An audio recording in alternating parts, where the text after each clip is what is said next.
রাফি গল্পর season 3 original part 1 নিয়ে পরিচিত, বেশি কথা না কয়ে ভিডিওটা শুরু করা যাক। রাফি বলল, মিম আমি তোমাকে ভালোবাসি। মিম ঠাস ঠাস করে 2টা থাপ্পড় মারলো।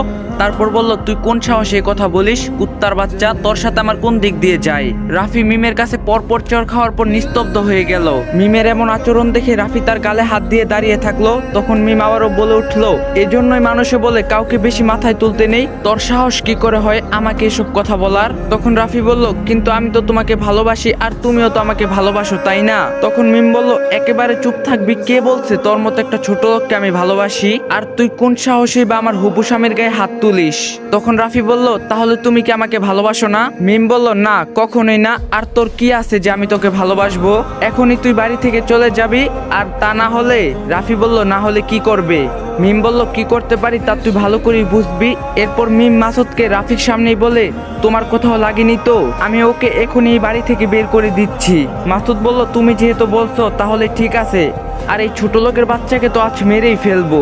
ওর এত বড় কলিজা কি করে হয় ও তোমার হাত ধরে? তখনই সেখানে মিমের বাবা মা আর মাসুদের বাবা মা চলে আসে। আর তখনই মাসুদের মা বলে ওঠে, এই ছেলে এখানে কি করে মিমের সাথে? আর এখানে এত চেঁচামেচি কেন? মিমের মা রাফিকে বলে, তোমাকে না এখান থেকে চলে যেতে বলছিলাম, আর তুমি এখানে কি করছো? মাসুদ বলল, কেন আবার এসেছে? ওর কত বড় সাহস জানো? ও মিমের হাত ধরে।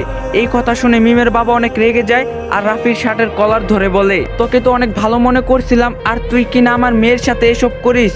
তোর এত বড় সাহস কি করে হয়? তখনই মাসুদ সবার সামনে এমন কথা বলে যা শুনে সবাই আকাশ থেকে পড়ে।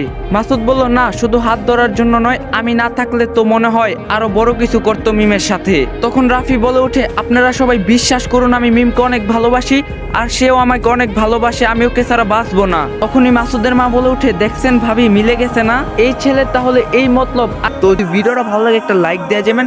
তো দেখা হবে নেক্সট ভিডিওতে। সবাই ভালো থাকবেন, সুস্থ থাকবেন। আল্লাহ হাফেজ।